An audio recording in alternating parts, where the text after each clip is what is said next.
What's up, guys? Welcome to A Reseller's Life. My name is Chris. Thank you so much for joining me. In this episode, I'm going to go over 10 simple hacks you can do right now to grow your eBay store. I'm going to give you guys real examples from my store that is open to the public. So this is Daily Refinement is the username on eBay. This store is roughly 3 months old. Just hit $10,000 in monthly sales.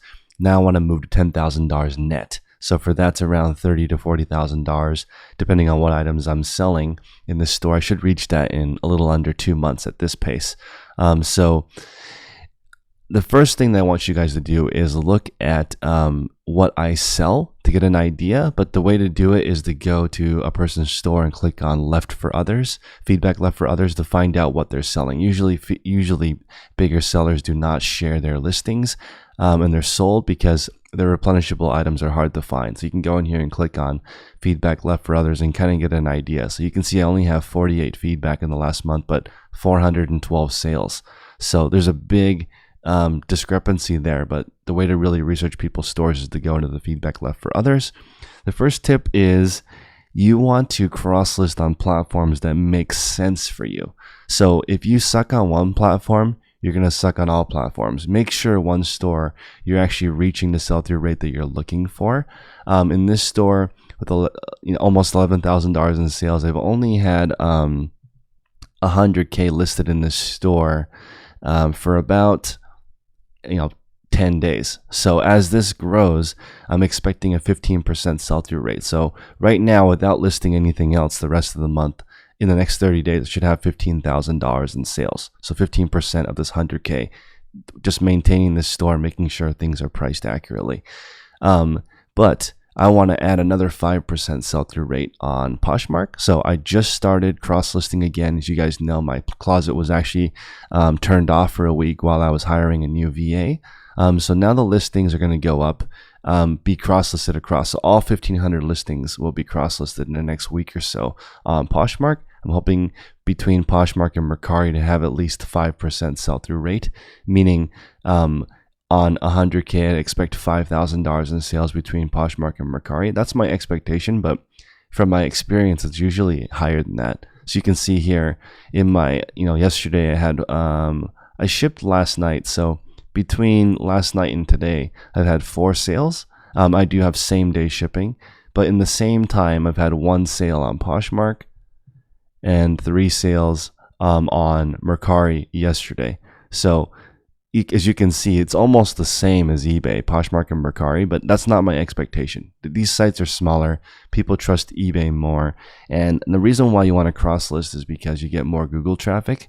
So your listing is going to pop up more than one time on Google Shopping, which gives you more exposure and it makes it easier to sell items. But don't cross-list if you're bad on one platform. Cross-list after you reach your sell-through rate goal on one platform before adding another one. Otherwise, you're going to compound your suck. That's like the best way I can put it.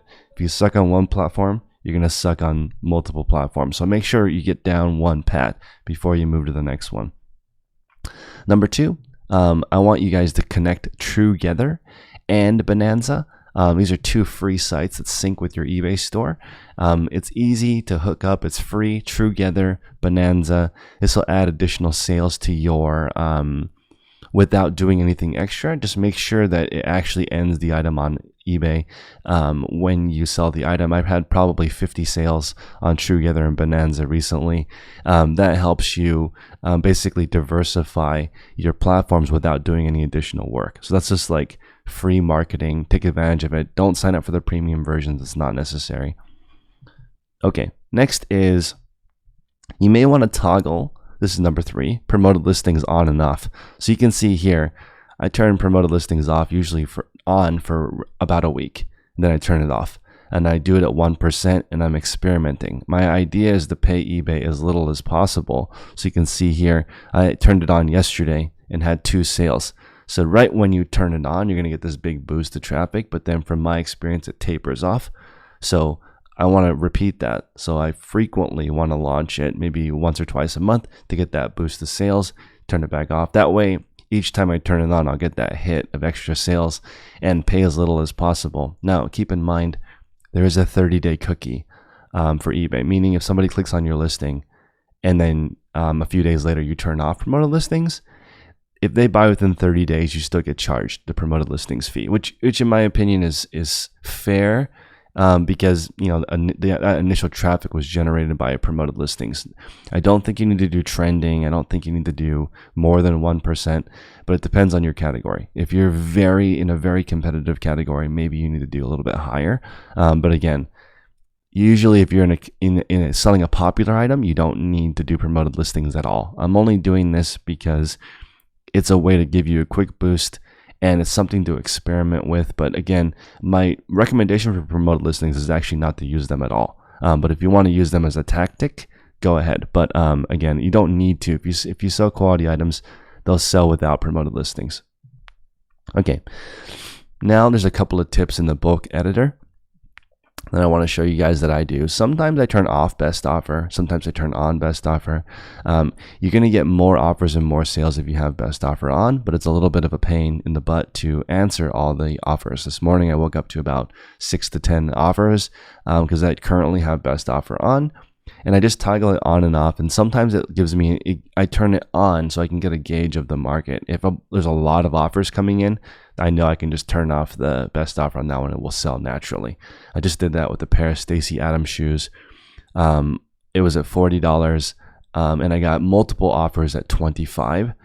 And so I just took off best offer and changed the price to $30. So I know they're going to pay an extra $5 more. It sends an email letting everybody know that's watching it that it's discounted.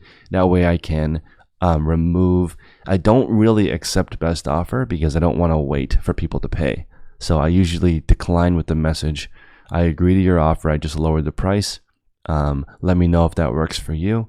And the email went out to all prospective buyers on this item, and that usually causes them to convert because they don't want to miss out on the item. So you can turn that on and off. Also with the buy now price, this is another hack that you can do.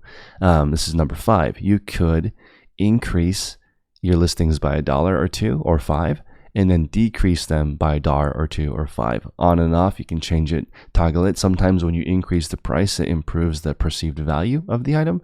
And sometimes when you lower the item, actually every time when you lower the item by 5% or more, it will let your customers know that the item has been on sale, and give them an opportunity to buy it. So there's a couple of ways to improve your sell-through and let Cassini know that you're active in your store. This is is it really waking up eBay when you make these changes? Maybe. There's a lot of anecdotal evidence on forums or whatever. I actually think it's more important to focus on just listing. But again, these are more like advanced, or if you're bored and have extra time, maybe go in and adjust these. But from my experience, you don't need to do any of these tips actually.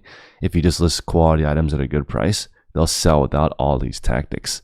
Okay, next is I run different kinds of promotions, and I recommend 3. So what I recommend is a order discount. So here I have $5 off $100 or more, and encouraging people to buy more than one thing, because they have an extra 5% off with an order of $100 or more. The second one is a fake sale. This is where I mark up everything around 15%, mark it down 15%. This is a common practice. Gives the customer perceived value that it's on sale. I never actually mark my items over MSRP because I feel like that's a poor user experience, but you can do that. You can do, I think, up to a 50% or 60% fake sale. And I think that's a little bit too much. One of the stores that I'm following has a 40% fake sale. Depends on what you're looking for. That might actually work if you are selling premium items at a discount. That way it doesn't look fake. And then finally I have a combined shipping discount, and that is 2 or more items shipped for the same price. For me, that's great. I mean, somebody's buying a full price 2 items. It's not costing me much more. So it's just sort of like a shipping discount. It's encouraging people to buy more than 2 items. They can double dip, meaning they can get 2 items, have the order be over $100, get $5 off, and only pay 1 shipping charge. That happens all the time. So I'm just trying to encourage a larger average order size. Right now my ASP is at $51, and I plan on increasing that to $60 by the end of the year. Again, you can have like over $100 ASP or whatever your goal is. I'm just trying to keep my items accessible, so I like items that cost between $100 and $500 new, and I want to sell them for $60. That's sort of where I'm at, because items lose a lot of their value as soon as they are worn or used. Okay, next is number 8, which is an expedited shipping option. So here you can see my expedited shipping is $9.99. I do charge for returns right now, but the reason why I have these is so I can have some bargaining chips. When people say, hey, can you do any better? I can always say, I can make the shipping free, or I can pay for the return if you don't like it. That's my favorite benefit to give somebody. You offered $60 on this $75 item. I'll accept your offer. I'm sorry, will you do $65? And if you don't like it, I will pay for the return. That's a way for me to, one, avoid an INAD, because sometimes when people get an item and they don't like it, they just mark that it was fake or something to not have to pay for the return label. This way, they don't need to lie to me. They can just say, didn't like it or whatever reason. I'll pay for the return label, avoid the INAD, and then also have more bargaining chips. So here, the $50 overnight shipping that I offer. So I offer USPS 1 business day shipping. Also, I have 1 day handling. So it is possible for someone to order today and get it tomorrow. And that's important because these huge home runs happen. I've had 2 in the last month. So here's a pair of Heelys. This person bought it, a pair, and they paid $57 for overnight shipping with 1 day handling. So this person actually got it in 2 days. Unfortunately, they got it after Christmas on the specific one, even though I got there before the deadline on the 23rd. They weren't mad because they didn't expect it to really get there on time, but it only cost $20 to ship it overnight to LA. And then on this pair of Monroes, it only cost $29 to overnight it to the East Coast from California. So it was a great way for me to make an extra $21 in profit by just offering overnight shipping. So I definitely recommend that you guys use business policies.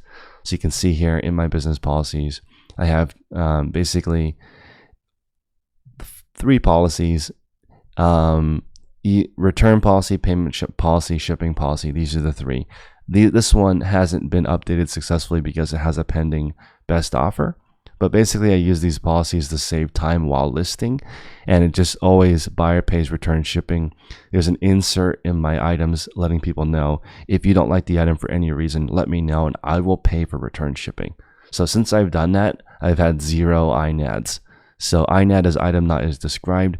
eBay has this ridiculous penalty that they charge people for. They charge a penalty on your whole store if you make like above your peer average for returns. So I've just eliminated that from happening. I don't want that to happen to me ever. So because it's expensive at $40,000, I'm hoping the store within 2 months is at $40,000 to $50,000 in sales. A 4% penalty is $2,000 in penalties. $2,000 in penalties every month. It's ridiculous. For if I could have 1 return over my peers and be charged a $2,000 penalty. So that's something really important for you guys to think about. Try to avoid returns, especially INAD returns. It's really brutal. Okay.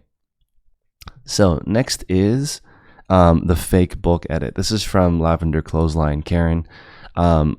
If you were to ask eBay if this works, they will tell you it does not work. But again, anecdotally, people say if you select items, click the edit select, use this bulk, just this process right here, pretending to edit your listings, apparently makes eBay think that you are active. The problem with this is I think that it may cause your items to render in the system for a day or 2. So you might do a fake edit and then not get any sales for 2 days, and then it'll boost up after that because it refreshes your store or something. You can also call eBay and ask for a hard reset in your store. This is all stuff that I think is a waste of time. Just list. But if you want to try it and you're bored, then go for it. Try the fake bulk edit, and that's something that can potentially help you. Okay, so number 10. And I also have a couple of bonus tips. Let me know in the comment section below which one you guys like.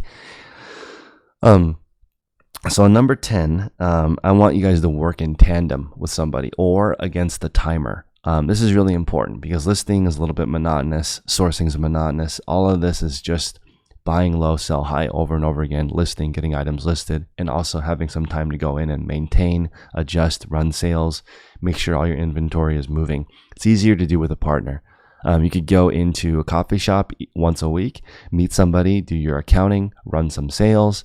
You could work with your spouse or your friend and list for 10 hours per week. That's how I do it. I go in right now between 8 and 10 a.m. with James. He lists, I ship. That's it. I'm trying to condense my eBay business into 10 hours a week. As you guys know, I'm a big fan of Tim Ferriss. I could actually make my eBay business into a 4-hour endeavor. I just basically eliminate the shipping part. So if James were to ship and list, then that would be it. I wouldn't have to do anything. He could just run the whole store for me. But the tandem, which is tip number 10, works really well. So what that means is I go in there and ship, keeps him on track while he's doing it. And plus, I enjoy shipping. That's the part of my business that's like relaxing. So I don't mind going in there in the morning, adjusting a few things.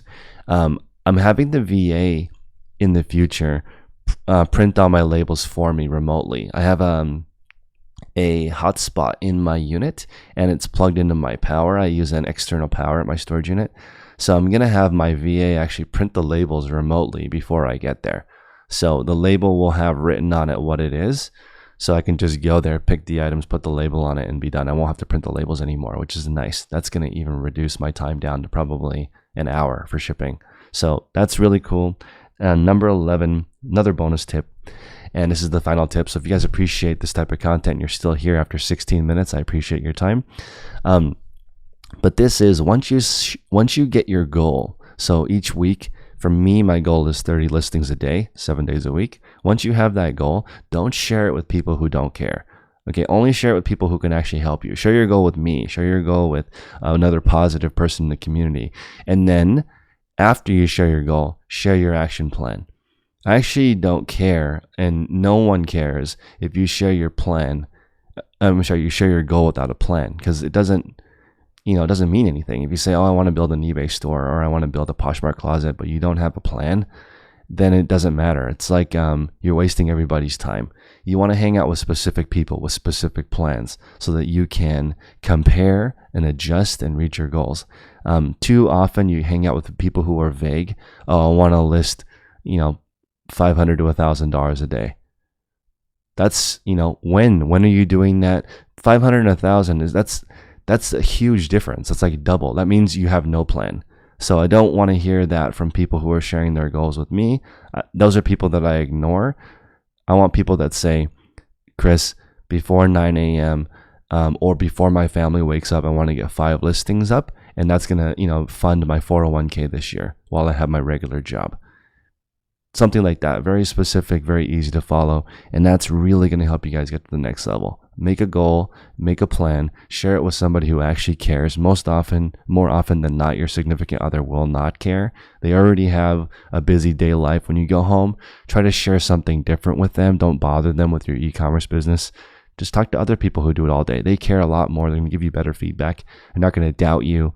And again, really focus on that. In fact, I think my final thought for today is that you don't even need to share your thoughts at all, really. You could just keep them to yourself, accomplish them, then share, right? So I didn't tell you guys my first milestone was $10,000 on this store gross, but I hit it. But I did tell you that my next goal for this in the next 2 months is to be at $10,000 net. I'm a little bit less likely to do it now because I actually shared it with you guys. If I had just done it, I could have been like, okay, see, I just did it, because now I'm going to have questions and things that, pertaining to that new goal, which is going to slow me down. But again, it's a balance between having your peers help you and then also just staying on track. Appreciate your guys' time. If you enjoy this type of content, this is sponsored by the Reseller Field Guide, which is my greatest hits of videos. It's $35 with code YouTube. It's in the description below. It's very affordable, and it really helps me continue to make content like this.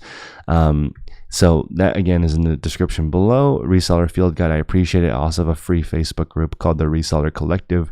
There's about 2,500 people in there. We'll be happy to help you get your eBay business off the ground. Also, there's a free mentorship in there that's 13 steps long. If you have time, no matter what level you are, go in there, look at those 13 modules, and it'll probably spark some ideas to improve your e-commerce business. So until next time, I encourage you guys to make progress daily. Take care.